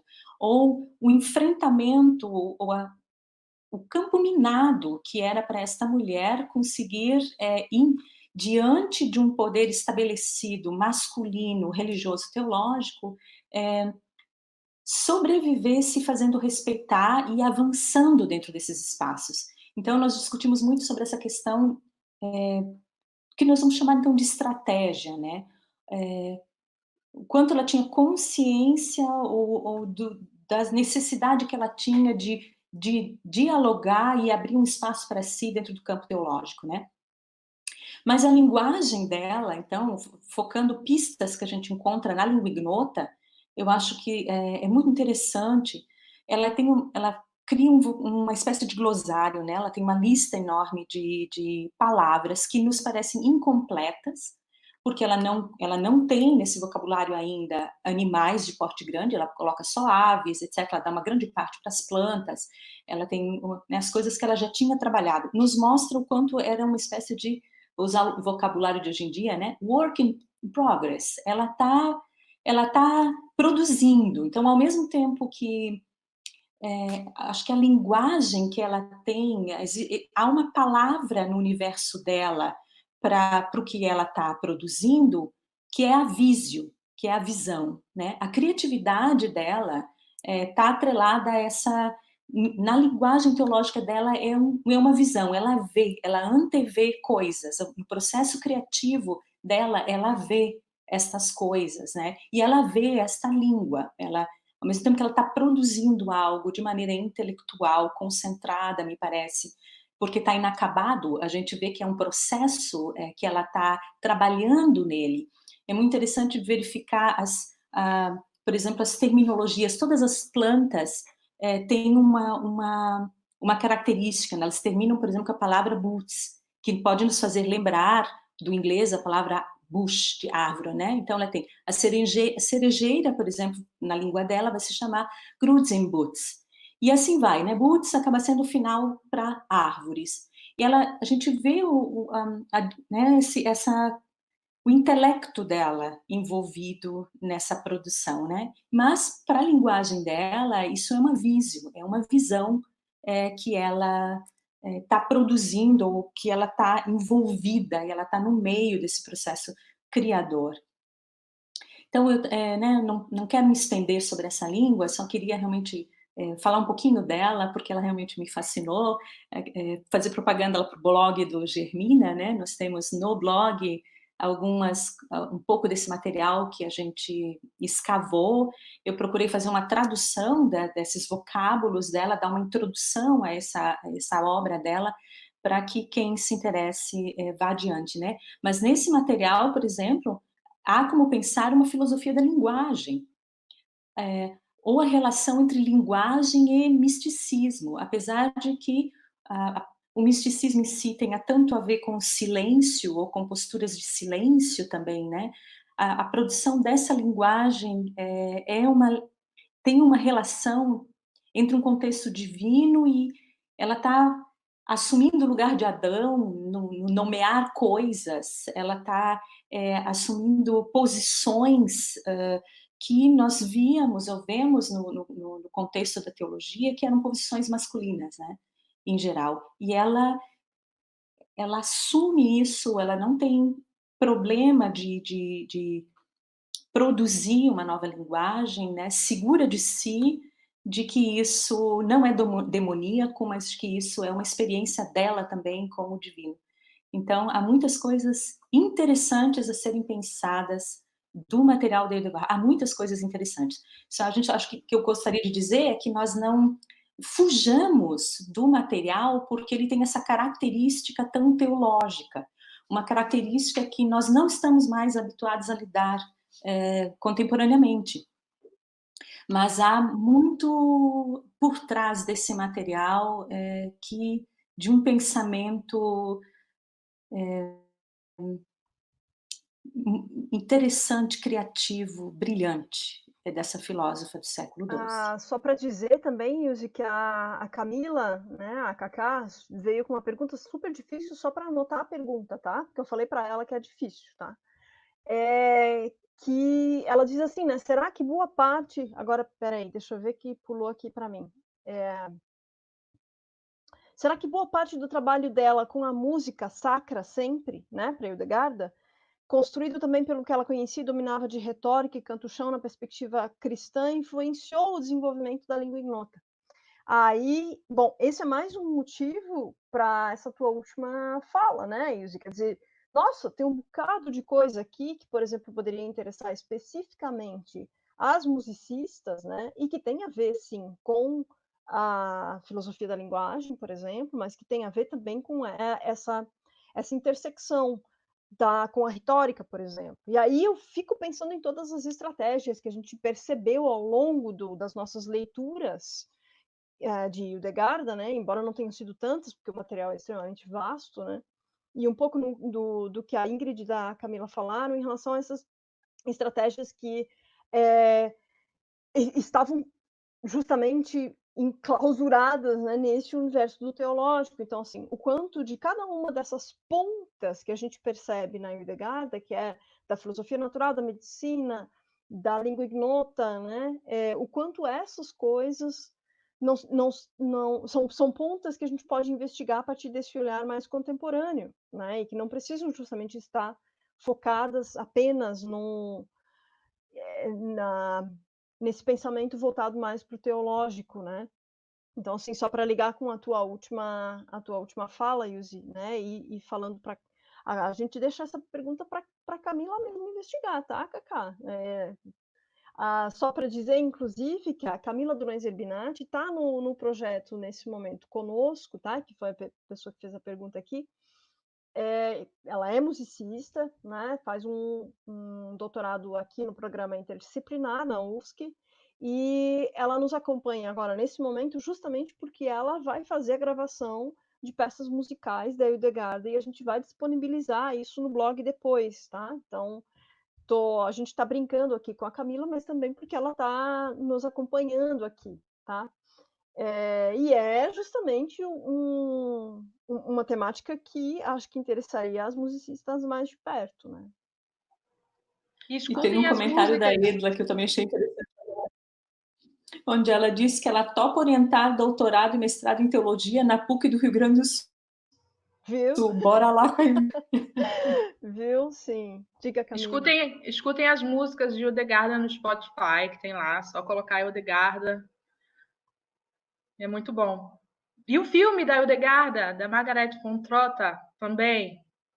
Visões. Muito bom.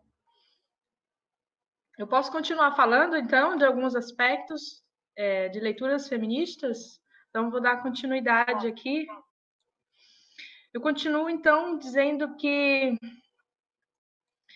na Alemanha, na história cultural da Alemanha, a Hildegarda é bem conhecida, mas o interesse filosófico na autora começou a surgir na década de 1970, especialmente ali em 1979, quando ocorreu o aniversário de morte de Hildegarda, de 800 anos, né? Octigentésimo, uma palavra grande. E na década de 70 e 80 também começaram a crescer os estudos de revisão feminista da história da filosofia e esse interesse, né, em resgatar a Hildegarda para a história da filosofia. Mas no Brasil esse interesse é ainda incipiente. Se você jogar o nome da Hildegarda no site de tese da CAPES, você vai ver muitos trabalhos na área de letras, na área de história, na área de teologia, mas na filosofia mesmo, aqui no Brasil tem pouca coisa. E eu acho que seria, então, interessante colocar a Hildegarda com outros autores que são estudados no período medieval, como a gente já colocou isso, Santo Agostinho, que viveu antes de Hildegarda, ali no século IV e V, ou Tomás de Aquino, que viveu no século XIII, após Hildegarda, para observar as diferenças das produções, influências teóricas desses autores, para a gente criar um entendimento mais complexo do que foi esse tempo, né, o medievo, e o que é a filosofia medieval, com a contribuição de Hildegarda. E principalmente agora, que a historiografia recentemente vem trazendo novos olhares sobre o medievo. E aí eu vou retomar aquilo que a gente já comentou aqui, que é uma questão que é muito debatida na teologia, em que sentido a mulher é feita a partir da imagem de Deus? E a Hildegarda, e que toca no mito do pecado original, de Adão e Eva, da queda, né? E a Hildegarda também vai tratar disso, assim como Santo Agostinho e Tomás de Aquino. E aí, retomando o que a Ilse disse, é tipo uma querelle de femme já na teologia, ali no medievo, né? E como essa pergunta ela tem, sim, implicações sérias para uma teoria, né? Ela vai ter implicações éticas, políticas, vai ter implicações nas hierarquias divinas que são definidas dentro de uma teoria. Então, como você define, vamos dizer assim, o homem e a mulher a partir da imagem de Deus, tem essas implicações para uma teoria, né? E para Tomás de Aquino, e aqui eu não estou falando vamos jogar fora Tomás de Aquino, eu só vou fazer uma breve menção ao que ele coloca na Suma Teológica, escrito ali por volta de 1260, 1270, que é uma das principais obras da escolástica. Ali na questão 92 da Suma Teológica, intitulado Da Produção da Mulher, Tomás de Aquino defende que aos olhos de Deus existe uma natureza universal que iguala homens e mulheres, mas quanto à natureza particular, a fêmea é um ser deficiente e falho. E aí ele vai colocando como o homem é o princípio ativo da geração, enquanto a mulher é a matéria passiva, que esse princípio ativo dos homens é mais nobre, e daí surge também a tarefa mais nobre dos homens, que é inteligir, que é entender, que é compreender, que é conhecer, e que por isso também o homem apresenta virtudes distintas das mulheres, então vai percebendo que aí vão entrando ramificações, né, e consequências teóricas para essa visão inicial, né, da definição do homem e da mulher a partir da imagem de Deus. E aí ele coloca que a mulher foi feita como um ser adjuntório, auxiliar do homem, tendo em vista o processo da geração de outras vidas. E ele ainda explica assim que é claro que o homem não precisa de auxílio da mulher para as outras coisas, ele precisa só de outros homens, mas no processo da geração, a mulher é uma auxiliar necessária. Deixa eu fazer uma Dale. É muito interessante ouvir a versão, esta versão, né? Então, vou botar a versão feminista da matéria prima do homem e da mulher, né? A versão feminista como uma forma de piada, de blado, de brincadeira, mas ela mostra o quanto é possível fazer uma leitura do mesmo texto de uma outra maneira que vai dar em uma direção completamente contrária, né? Que é, por exemplo, né, a brincadeira é: o homem foi feito de barro, matéria orgânica inerte, e as mulheres são feitas de carne humana, já né, num processo de crescendo, digamos assim, né? Se a coisa que vem depois é um pouco superior da que veio antes, isso é uma questão teológica que né, eu posso discordar, mas a leitura que é feita de desqualificação da mulher e que coroa o macho da espécie como uma espécie de topo da criação, não confere com a leitura atenta da descrição bíblica e de outras leituras feitas, né? Então, o último ato criativo no texto do Gênesis é a mulher. E essa é uma das leituras de uma teologia feminista, né? Que vai contra essa afirmação de Aquino e mesmo de Aristóteles, né, da matéria dos homens ser superior. Uhum. E o Aquino ele também vai colocar sobre o primeiro pecado do homem, que o pecado de Eva foi 3 vezes maior ou pior que o pecado de Adão, né? E, por exemplo, eu trago essas duas questões porque a Hildegarda vai trazer uma outra visão sobre isso, tanto sobre a questão da Eva em relação à imagem de Deus, e quanto a questão do pecado de Eva, né? E aí, vou trazer isso com base na leitura da Mary Ellen White, no livro A History of Women Philosophers, de 1989.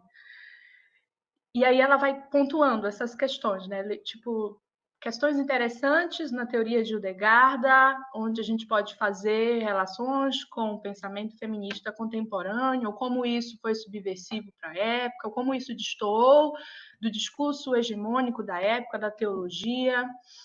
E aí ela coloca assim, que a Hildegarda, primeiro eu queria dizer como ela reivindica para si, enquanto profeta, né, porque ela já era mulher, dentro ali do contexto cristão, no medievo, né, qual a estratégia que ela utiliza, né, para trazer para si autoridade teológica, filosófica, né, as visões. Ela é uma profeta, ela revela a palavra de Deus. Quando ela faz isso, ela reivindica para si o status de sujeito epistêmico. Ela produz conhecimento, né? Ela é também um sujeito do conhecimento ali. E em vários pontos da obra dela, a gente vê questões assim bem interessantes, como a utilização de imagens e alegorias que retratam o feminino, as mulheres, né? E a valorização negativa da força masculina e a valorização positiva da fraqueza feminina nas obras dela. Como é que ela faz essa valorização positiva da fraqueza feminina nas obras? Por exemplo, com a figura de Eva. A Eva, isso segundo a Mary Ellen White, a Eva para Hildegarda, ela não é idêntica ao pecador, mas antes ela carrega uma glória especial da criação perfeita de Deus. A Eva do paraíso, e não apenas Maria, segundo Hildegarda, é o grande exemplo para as freiras. Sobre a criação de Adão e Eva, a Hildegarda coloca que, enquanto o homem foi criado a partir da terra, a mulher foi criada a partir do corpo de Adão, já animado por Deus, então, portanto, de um corpo divino. E, por isso, a substância do corpo de Eva seria superior, né? Então, o corpo de Eva não deriva da terra.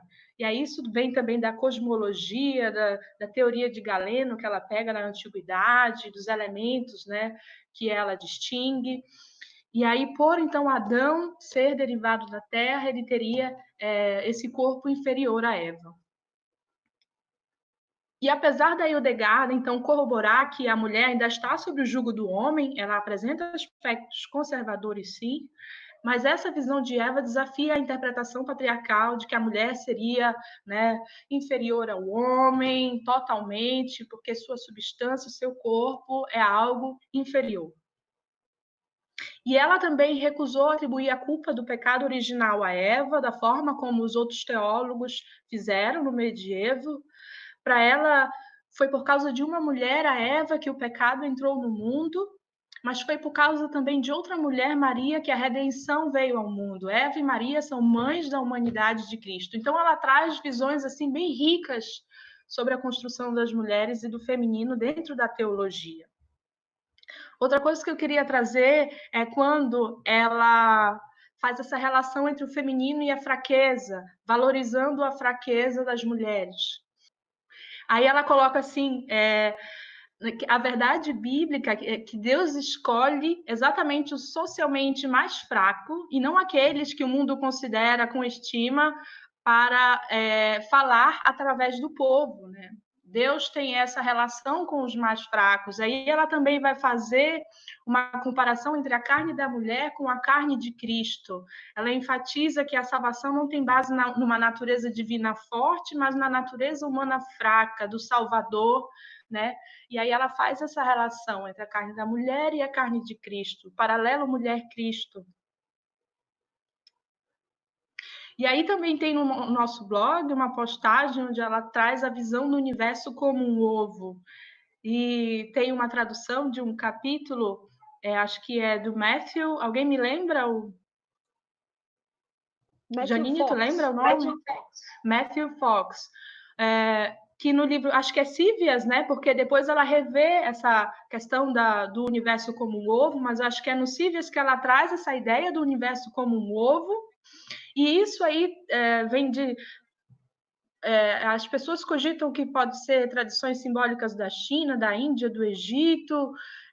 Essa questão da Hildegarda trazer a ideia de que o universo seria um ovo, né? E como isso pode ser interpretado como Hildegarda trazendo uma noção orgânica para o universo, representa uma organicidade e uma interdependência entre todas as coisas do universo.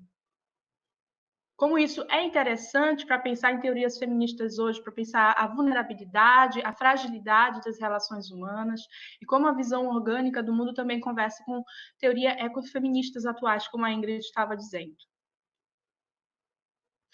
Tem uma coisa muito interessante, continuando nessa questão do ecofeminismo, quando ela faz uma defesa de um conceito holístico de natureza, ela traz em suas obras uma preocupação de como o comportamento humano pode profanar, pode destruir a natureza, né? E ela mostra uma preocupação ambiental, né, com essa destruição da natureza, e ela chega a clamar que a justiça divina proteja a natureza e todas as criaturas da profanação humana.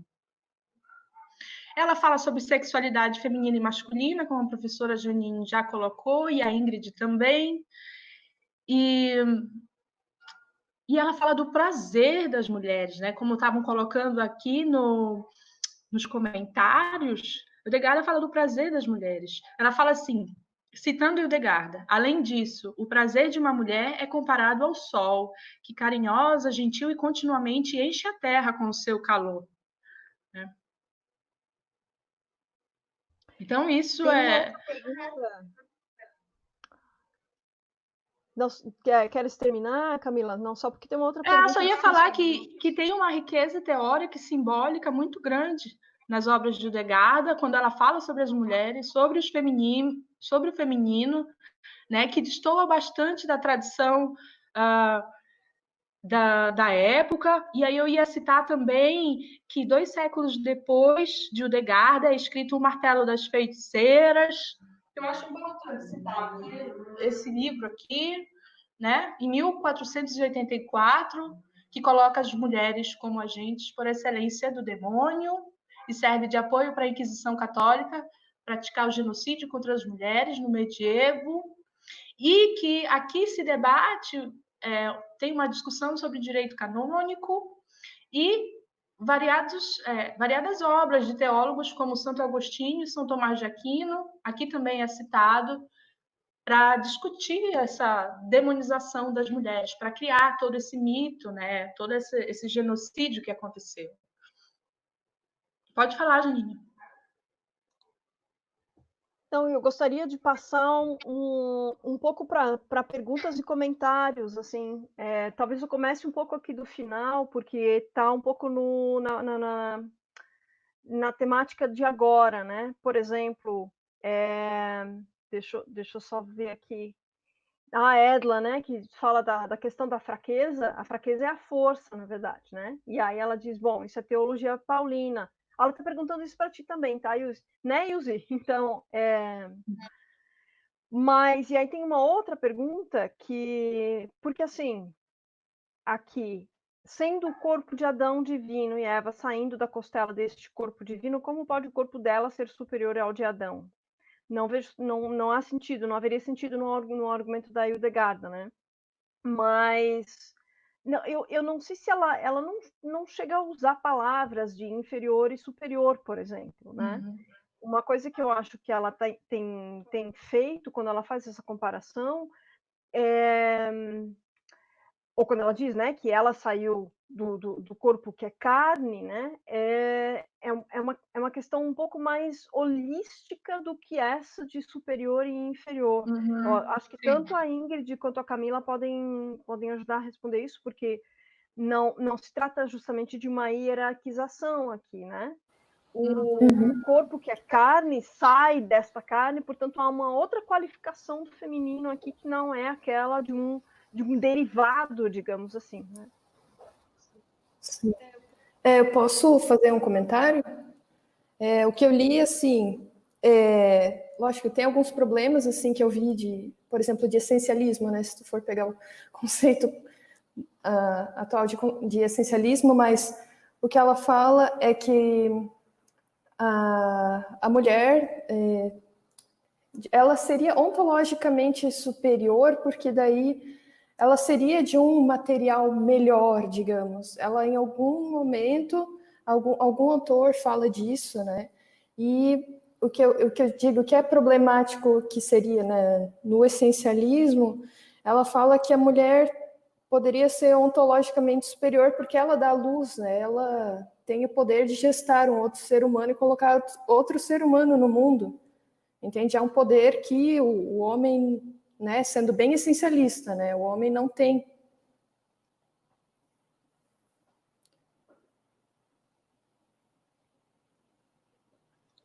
Camila, eu fiquei pensando nas estratégias que a gente olha no meio dessa disputa sobre as mulheres do século XIV em diante, né? Há diferentes estratégias. Uma é a estratégia de colocar a igualdade, né, ou recuperar a dignidade, e há uma outra estratégia que é a de conseguir talvez chegar no mesmo lugar, mas que passa por uma defesa da superioridade da mulher, talvez como uma forma de equilíbrio diante de tamanha inferiorização. Então, é um tipo de estratégia também. Indiferente de se Hildegarda está usando uma estratégia ou não, eu acho que ela está lidando com isso, né? Com esse problema criado de inferiorização da mulher que não faz sentido nenhum para ela. Sim. E diante dessas imagens que ela evoca, ela mostra o quanto isso, no fundo, não faz sentido. O quanto há um domínio da interpretação das coisas que fez que passou a produzir esse tipo de verdade. Então, ela apresenta uma espécie de contra-argumento, mostrando que dá para dizer o contrário, né? Dá para colocar a mulher na superioridade. Então, acho que a questão é bem essa de não aceitar essa inferiorização como verdade e contrabalançar ou de bater de frente e dizer, peraí, né? Eu posso interpretar uma coisa diferente disso também. Então... E posso comentar uma pequena... Eu acho que a Camila quer falar em seguida, né? Nessa questão, acho que teve um comentário aqui em relação a ter um equilíbrio, né? Na questão de homens e mulheres são iguais em valor e em tudo mais. E a Hildegarda, ela está pensando... Lógico, tem interpretações que ela faz, assim, do feminino, né, uma teologia feminina, a mulher é assim e tal, mas ela fala que Deus é uma mistura complexa de homem e mulher. Ela não fala que Deus é homem, ela diz que Deus é uma mistura complexa, é um ser complexo, extremamente elevado, de grande inteligência e que não seria nem homem nem mulher. Eu acho que isso é um ponto interessante que daí fecha com o pensamento holístico dela, né? Há uma interpretação de que existe essa complementariedade entre homem e mulher em Deus, na imagem de Deus, né? Sim. E também há interpretações de que Hildegarda defenderia uma teologia ginocêntrica. Isso existe, tem trabalho sobre isso também. Então, existem interpretações, não dá aqui para a gente fechar a questão, né? Mas eu queria falar também como ela não escreveu, as obras dela não aparecem assim um conteúdo de emancipação política das mulheres ou sobre a origem da opressão das mulheres. Hildegarda não tratou disso, e ela tratou também, ela tem, acho que está saindo um delay aí, já foi? Ela apresentou alguns posicionamentos que podem ser considerados conservadores, como a naturalização de desigualdades, a gente pode perceber um certo elitismo, questão de classe. Ela não defendia a ordenação sacerdotal das mulheres, li alguma coisa dela ser contra a pobreza evangélica dos franciscanos. Ela defendeu a superioridade do poder papal sobre o poder temporal e a intervenção da igreja nos assuntos temporais e políticos. Então, tem algumas questões, né, em Hildegarda que podem ser vistas também como conservadoras, mas que têm que ser estudadas e criticadas. Não é por isso que a gente vai deixar de estudar a Hildegarda. Sim, e também tem trabalhos que a gente teve acesso,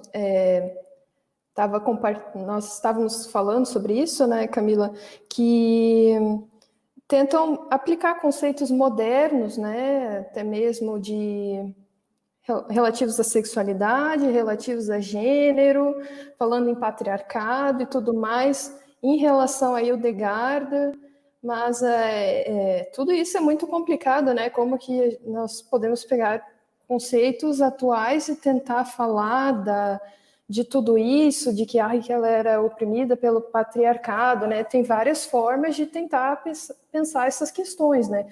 O que a gente poderia falar mais é que realmente ela tinha que lutar para conseguir as autorizações e para desenvolver certas coisas, né? Ela não podia simplesmente, ela não tinha total liberdade para escolher, e realmente ela fez muito, muito além, assim, do que de repente seria esperado, né?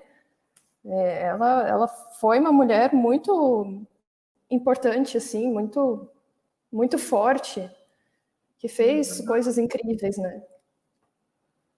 Sim. A Heloísa que está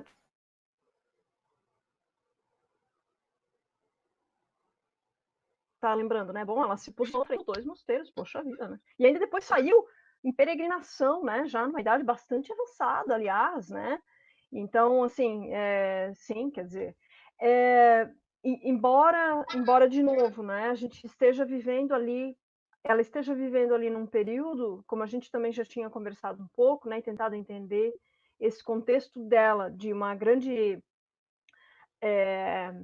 de um grande poder, na verdade, naquele momento, mas que, num certo sentido, tem que ser contextualizado também, porque logo em seguida, do século XIII em diante, a coisa começa a se fechar e ficar um pouco mais conservadora. Então, o lastro de movimento que ela tem é um pouco maior ainda até o século XII, ou ela está na beirada de que isso acabe, né? Então, assim, sim, quer dizer, parece uma mulher de exceção, mas dentro de um determinado contexto, ela ainda se movimenta junto com outras ali, com um pouquinho mais de liberdade do que em seguida, né? Mas sim, construir 2 mosteiros, acho que é um fato impressionante. Eu fico pensando assim também numa certa marginalização das discussões de teologia, de religiões dentro do feminismo. E eu me peguei pensando assim, quando a gente fala que Hildegarda poderia ser estudada junto com autores como Santo Agostinho ou Tomás de Aquino, e junto do pensamento feminista, a gente não está falando que disso tem que decorrer, que as mulheres agora que estudaram Hildegard vão ser cristãs, elas vão ter que se submeter aos dogmas cristãos, vão ter que recusar a ciência, a racionalidade, aceitar algum tipo de subordinação, da mesma forma que quando se estuda Santo Agostinho ou Tomás de Aquino, as pessoas não entram para uma seita, né? não viram cristãs só porque estudaram ele. Então, e eu acho que quando a gente traz a Hildegard para estudar filosofia medieval, isso exige, como a Ingrid estava falando, um arcabouço teórico que eu acho que também ainda está incipiente dentro da academia, né? Que é estudar relações de gênero na antiguidade, relações de gênero no medievo, e isso tem se mostrado para a gente um desafio, né? A gente tem encontrado bastante desafios em como abordar essas questões de raça, gênero, classe, etnia, olhando para outros tempos históricos, né? Isso é bem desafiador. E aí o trabalho da historiografia, da história feminista, desse resgate, é bem complexo mesmo. E aí tem um comentário aqui do Kevin, que tem um pouco a ver com esse papel político, assim, né? De que a gente tem identificado em outras mulheres, aliás, né? Porque, assim, claro, não é para passar pano em relação ao conservadorismo que ela possa ter, ou enfim, né? Mas ele diz assim, ao reforçar as estruturas patriarcais em que vivia, Hildegard conseguiu subverter silenciosamente seu papel como mulher em alguém que ganhou poder e respeito, né, dentro da sua cultura. E me parece que a gente tem que conceder isso a ela e a outras, inclusive como a própria Christine de Pizan, né?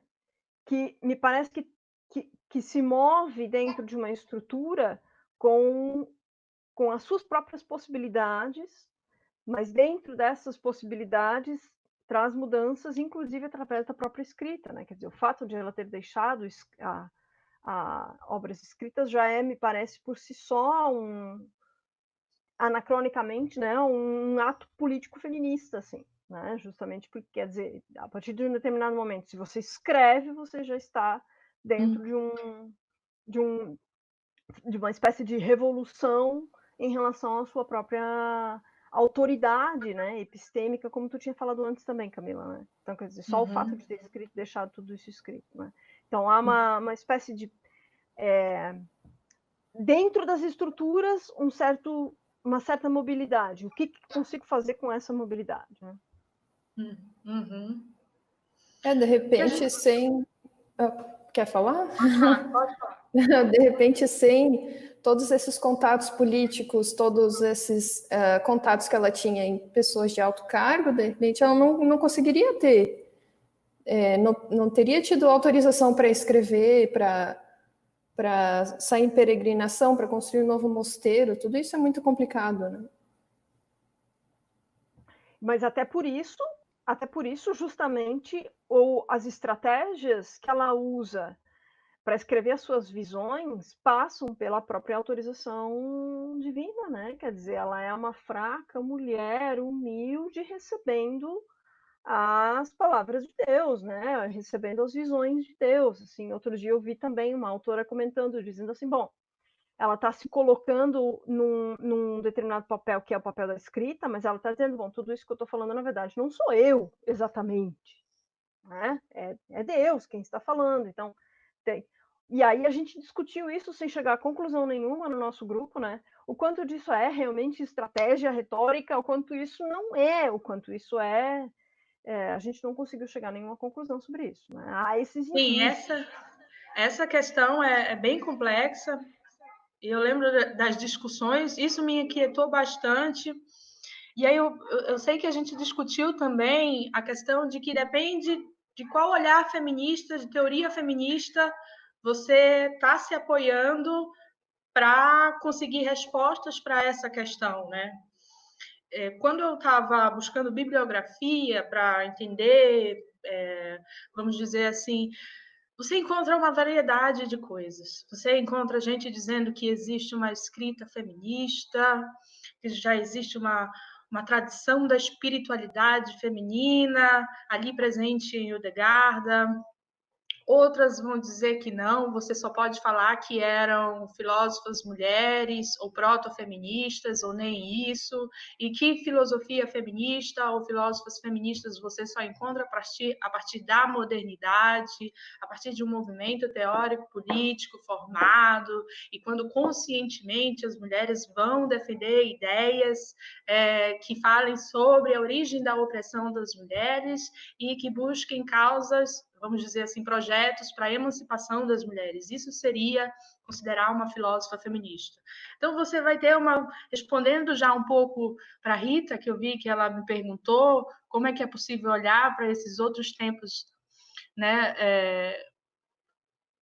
outros tempos histórico social com a visão temporal do conceito de interseccionalidade, a minha resposta seria essa, depende de qual perspectiva feminista você vai olhar para a Hildegard, por exemplo, né?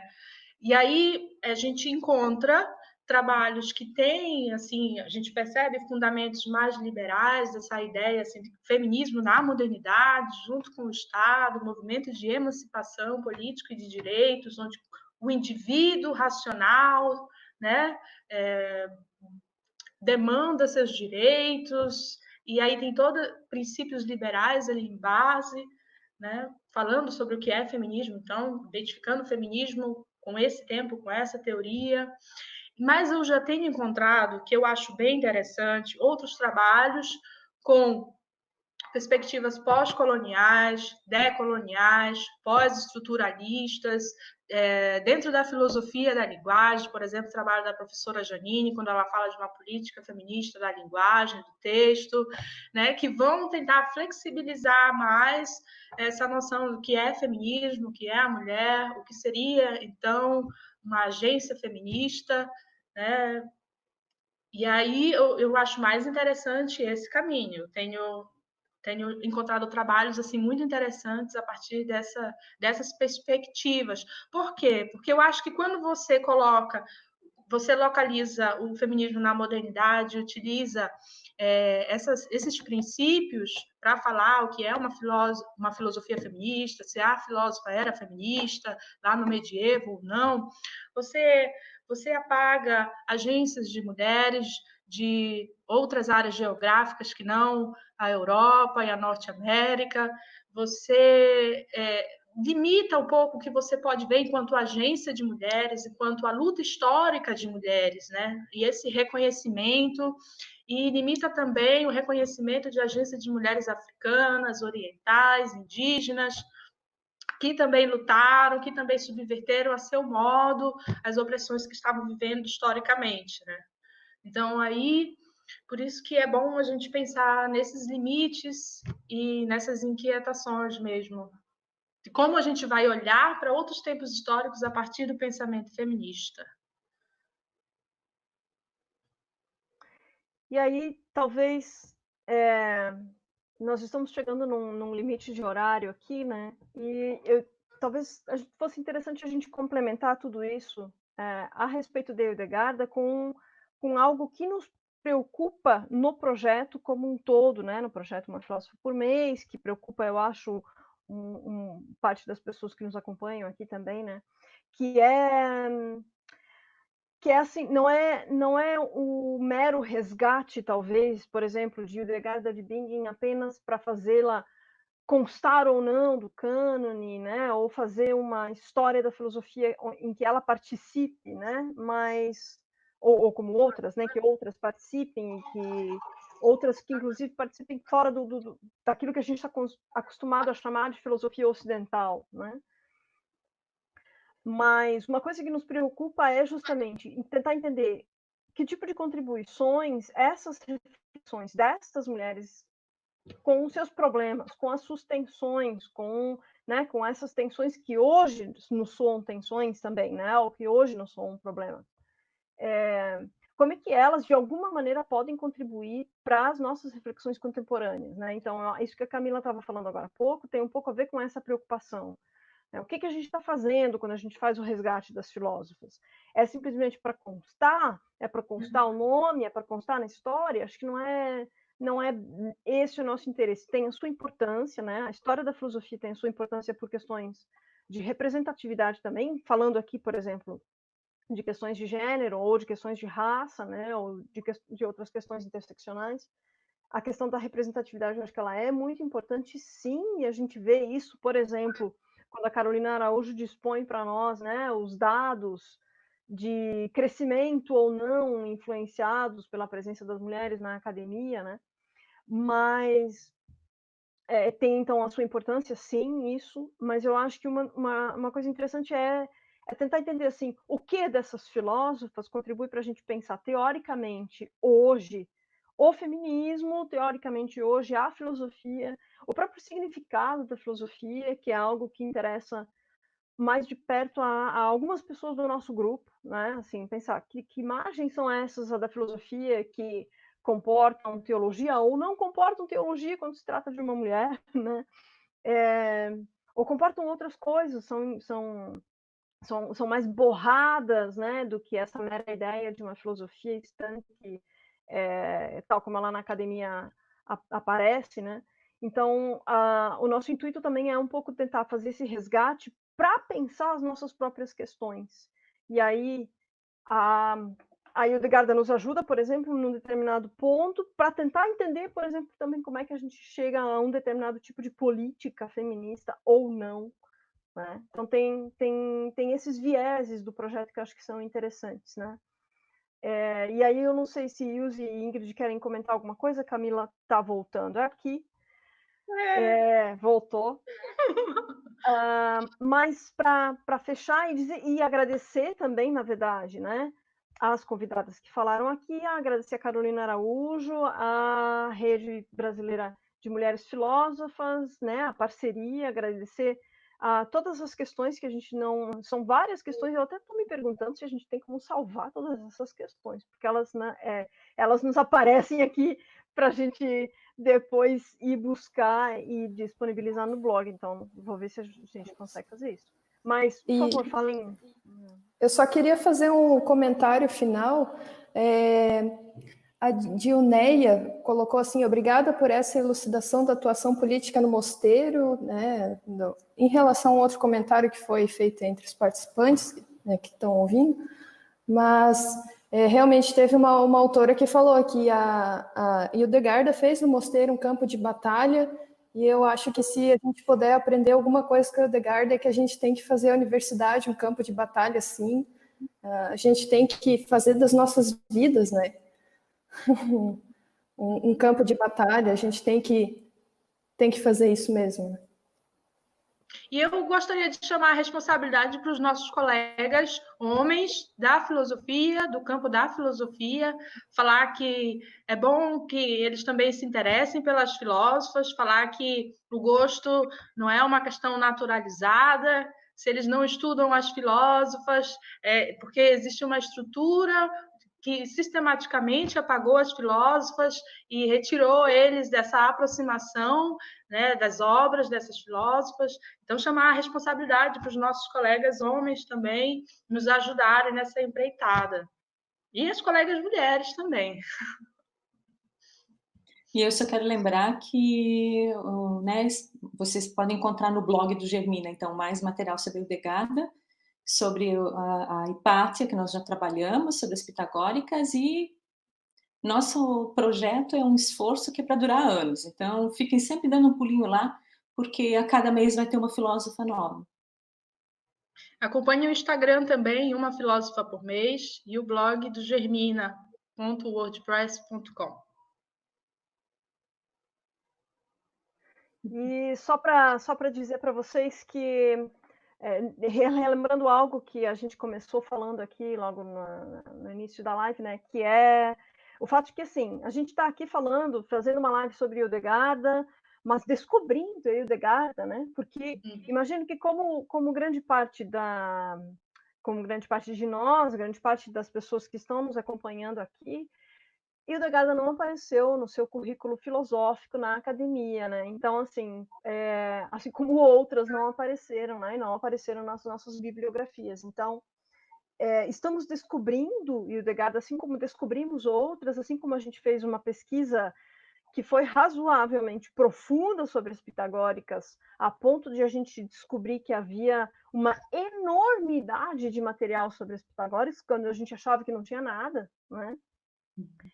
Estamos descobrindo essas mulheres, a gente vai redescobrindo outros cantos dessas mulheres, outros aspectos, mesmo de uma Hildegarda que é conhecida de vários movimentos, mesmo de Pizan, que também é conhecida do feminismo, a gente vai descobrindo coisas. E aí o nosso intuito é justamente fazer com que as pessoas que estão nos acompanhando fiquem tão interessadas nas descobertas quanto nós, né? E que visitem o blog, que visitem o Instagram e vejam o material que a gente está tentando compartilhar, disponibilizar, incentivar, assim como a Erla tinha dito, né? Que topa orientar alguém, né? Na PUC, então, assim, né? Queremos isso, assim, queremos essa rede, queremos que as pessoas queiram estudar essas mulheres, assim como já se estuda filósofos, queremos que queiram estudar essas mulheres num contexto emancipatório, feminista, inclusivo, democrático, né? Então, a nossa intenção é essa, assim, as nossas descobertas que estão sendo compartilhadas com vocês, mais do que um conhecimento de especialista, que não é o que nós somos, né? Quem são as próximas revelações? Bom, a gente continua o projeto com outras filósofas em seguida, e inclusive temos uma live em julho para falar sobre Pizan, né? E a Cariane, que apareceu agora aqui também, vai falar numa outra live lá em agosto, né, Cariane? E no segundo semestre a gente tem das modernas em diante e 2 brasileiras lá no final, para não deixarmos de mencionar que a gente precisa largar todo esse cânone também para fora do mundo eurocêntrico, né? Então, a nossa intenção é fazer isso com as próximas, né? Oi? E Maria Firmina dos Reis. Maria Firmina dos Reis, exato. Então, assim, compartilhem o material. O material é realmente para ser compartilhado, tá? É para, inclusive, nos dar pitacos lá no blog, dizer, encontrei mais uma bibliografia que vocês não mencionaram, tá aqui, nos ajudem, né? A intenção é que isso seja realmente uma rede, né? Então, muito obrigada por quem acompanhou, e eu quero agradecer do fundo do coração a companhia dessas 3 mulheres incríveis que estão aqui comigo, Camila, Ingrid e Ilse. Todo esse projeto, sem vocês e sem todo o apoio do grupo maior do Germina, não aconteceria. Então, agradeço demais. Como tu disse antes, Ilse, dá trabalho, mas é divertido, né?